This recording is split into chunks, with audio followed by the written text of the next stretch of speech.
Wir wollen da durch und dann ins Ionische Meer. Ich hatte übrigens eine Dieselleckage am Motor. Kaum angekommen, wird die Drohne ausgepackt. Also scheint schön hier zu sein. Es ist halt einfach kein Wind. Also wir hatten gehofft, dass es reicht, aber es reicht nicht.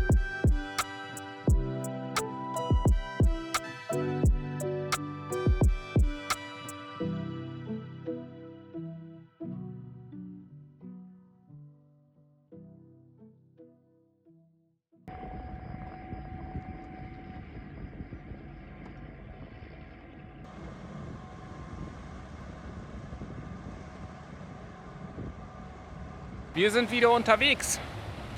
Ein wunderschöner, sonniger und warmer Morgen. Wir fahren heute weiter. Wir haben die letzte Nacht in Trisonia verbracht. Wir sind ja gerade auf dem Weg durch den Golf von Patras. Und Trisonia ist echt eine süße Insel. Das ist eine ganz kleine Insel, hat eine Bucht, die sehr geschützt ist und einen nicht fertig gebauten Hafen, wo so einige Boote schon länger liegen, sagen wir es mal so, oder auch gestrandet sind. Es ist eine Insel, die hat so einen italienischen, toskanischen Flair, also wirklich, wirklich schön. Auch das Licht und die Sonne ist irgendwie sehr toskanisch. Hat mir sehr, sehr gut gefallen, also war wirklich schön. Ich nehme mal an, dass viele Tagesausflügler vom Festland rüberkommen, dass das deswegen relativ gut besucht ist. So, und heute hinter uns sieht man schon Navpaktos und Navpaktos steuern wir heute an. Wir wollen da durch und dann ins Ionische Meer. Wir haben aber keinen Wind, deswegen sind wir heute die paar Meilen hierher wieder motorrad. Und am Samstag werden wir aber wahrscheinlich Wind haben. Das heißt, wir werden jetzt ein bisschen Zeit hier in Navpaktos verbringen und ich bin gespannt drauf. Der Ort soll auch schön sein und freue mich mal wieder ein bisschen an Land zu gehen.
Ich hatte übrigens eine Dieselleckage am Motor, die mich längere Zeit beschäftigt hat, die letzten Tage, weil ich erstmal nicht lokalisieren konnte, was es für eine Flüssigkeit ist. Die war nämlich grün und ich habe gar keine grüne Flüssigkeit.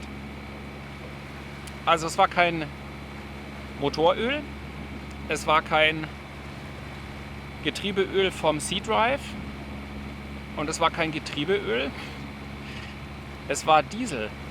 Und der war deswegen grün, weil er oben an einer Einspritzdüse an der Überwurfmutter ausgetreten ist, dann den Motorblock runtergelaufen ist und ich hatte den ja im letzten Winter hellblau neu lackiert und offensichtlich ist die Farbe ausgewaschen worden und der gelbe Diesel mit Blau gibt eben grün.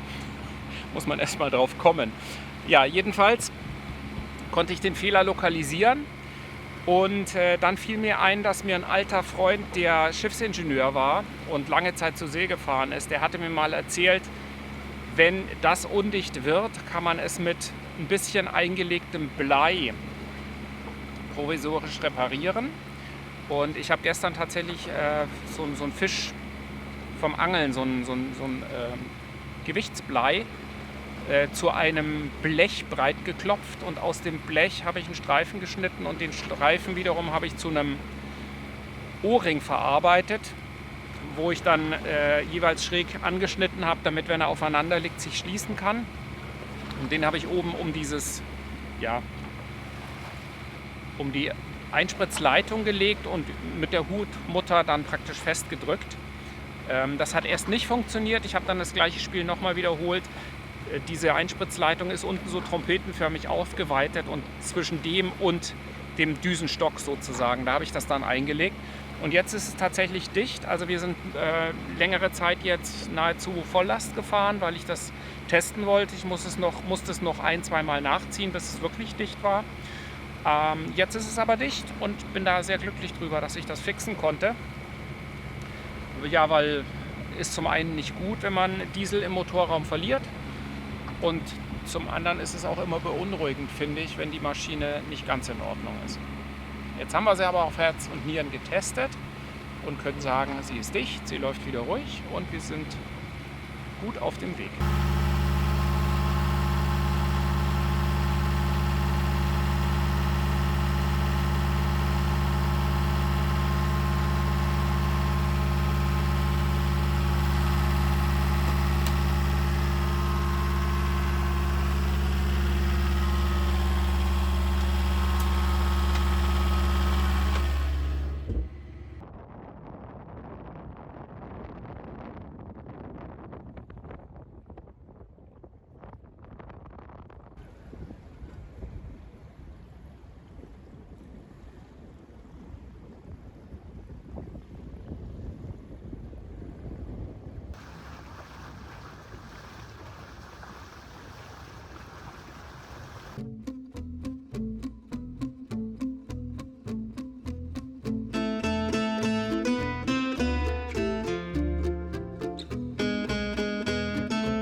Kaum angekommen wird die Drohne ausgepackt, also scheint schön hier zu sein.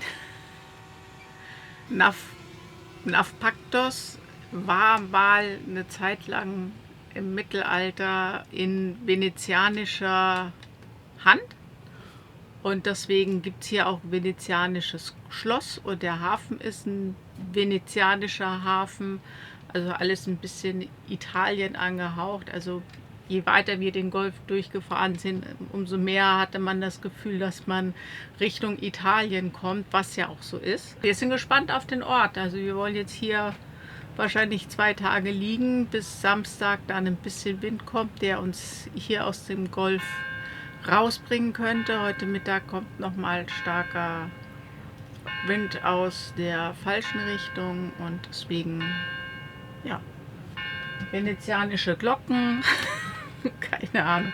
Bin gespannt, wie das aussieht. Also es soll sehr hübsch sein, wurde uns gesagt. Und jetzt gucken wir uns das halt mal die nächsten Tage ein bisschen an. Wir stecken echt viel Zeit und Energie in jedes Video. Immer irgendwo unterwegs, auf engstem Raum. Wenn du magst, was wir machen und ein bisschen mehr Einblick willst, bei Patreon gibt es Videos vorab, ganz ohne Werbung, Bonusmaterial und auf manchen Stufen auch persönliche Updates oder ein Call mit uns. Schau gerne mal vorbei, den Link findest du unten in der Beschreibung oder oben im Video. Wir freuen uns, wenn du dabei bist. Und danke an alle, die schon mit an Bord sind, das bedeutet uns wirklich viel.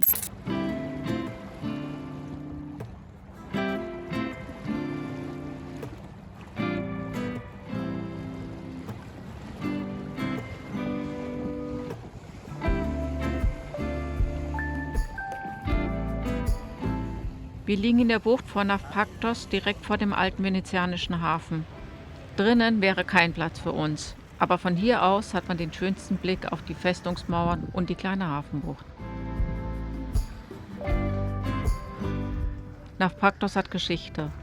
Schon in der Antike war der Ort strategisch wichtig, später kam erst Byzanz, dann Venedig und schließlich das Osmanische Reich.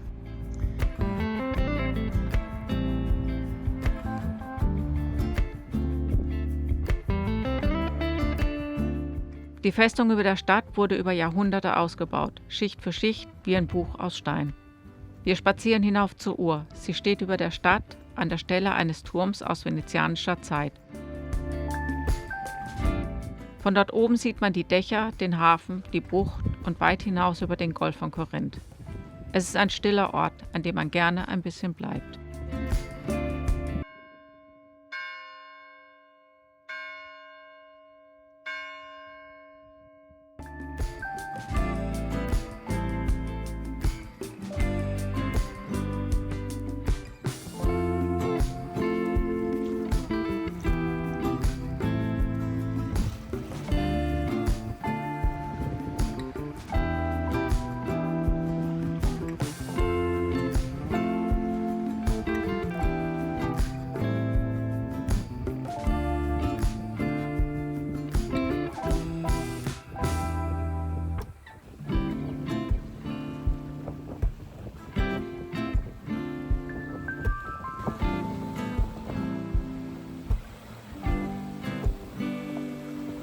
Guten Morgen, welch wunderschöner Morgen heute ist. Das hier hinter mir ist die Rio Antirio Brücke. Das verbindet die Peloponnes auf der Seite, das nennt sich auch Rio, mit dem Festland und das wird auch Antirio genannt. Und deswegen heißt die Rio Antirio Brücke. Und da muss man sich anmelden auf Kanal 14, wenn man durchfahren möchte. Das habe ich gerade gemacht. Wenn ich dann näher an der Brücke bin, soll ich nochmal anrufen, dann wird mir eine Durchfahrtsöffnung genannt. Also hoch genug ist sie, die hat 54 Meter, das ist ja immer so eine kleine Zitterpartie. Von daher haben wir da mehr als genug Platz, das wird alles gut sein. Und wir haben wunderbaren achterlichen Wind mit ja, so 15, 16 Knoten im Moment. Wir hatten jetzt die letzten 2 Tage kräftigen Wind genau aus der Richtung, also von vorne kommend. Hier ist ja auch eine Düse und wir hatten bis zu 22 Knoten vor Anker und auch kräftig Welle. Und deswegen bin ich umso glücklicher, dass wir jetzt Wind haben, der uns rausträgt, weil wir sind viel Motor die letzten Tage. Hier den ganzen Golf war Windstille und da war viel Motoren dabei. Wir konnten einmal ein bisschen segeln und deswegen ist es umso schöner, dass die Segel wieder stehen, dass das Boot ruhig läuft, keine Maschine brummt. Wir machen gute Fahrt, wir haben 4,8 Knoten etwa unter Besan und Genua. Ja, ich freue mich wirklich, dass es weitergeht, das ist schön.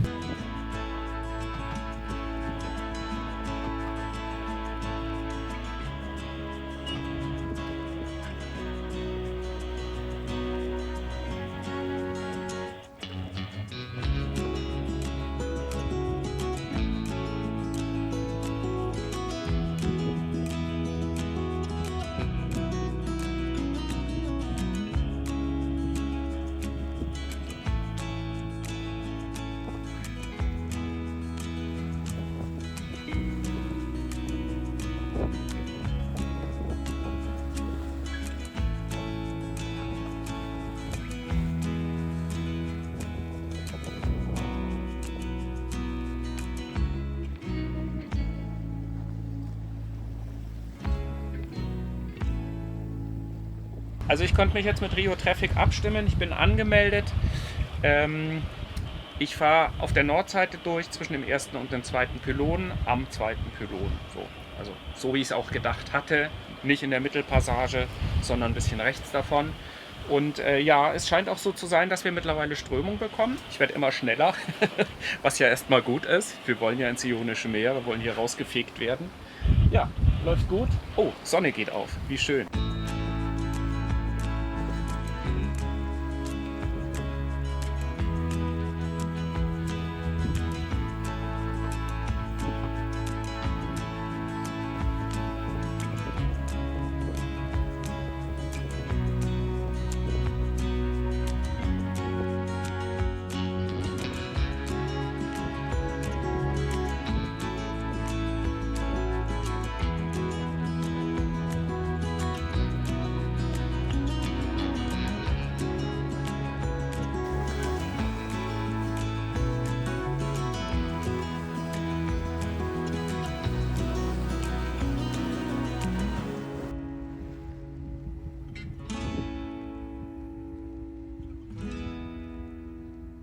Wahnsinn, Sonne hier.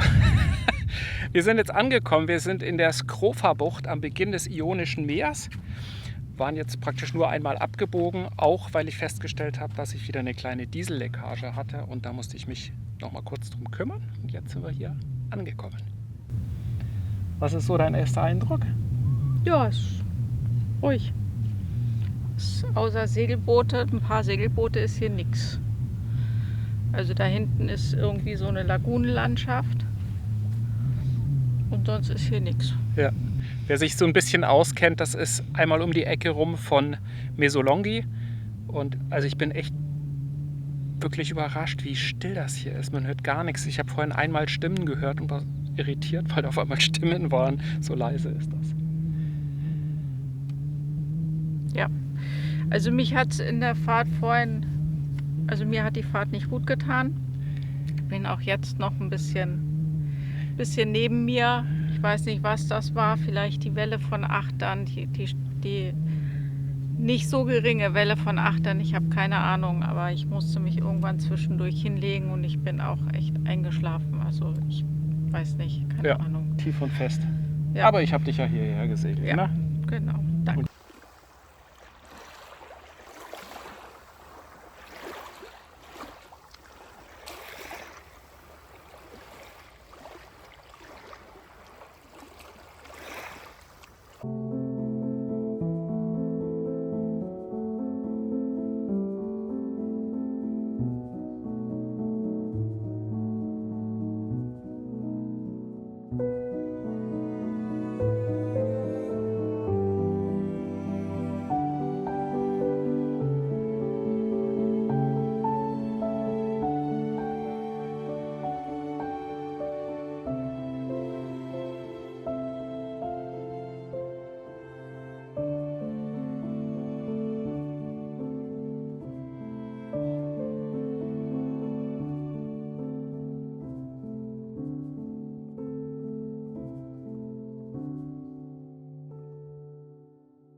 Guten Morgen.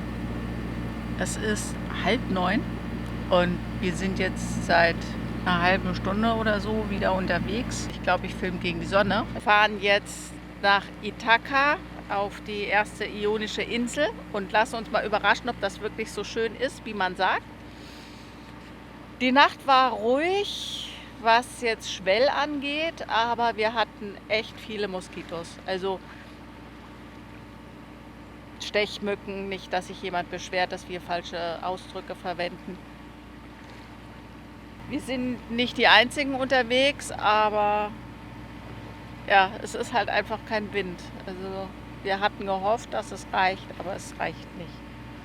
Deswegen motoren wir jetzt das kleine Stück, ist aber nicht weit.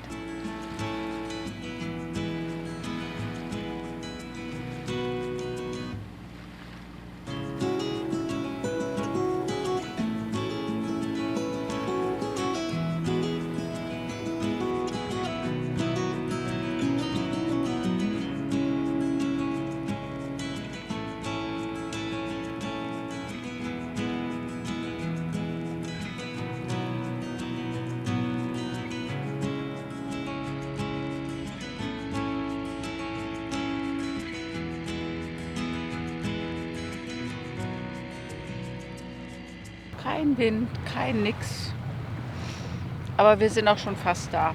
Das da vorne ist Ithaka. Hier gibt es ja irgendwo noch diese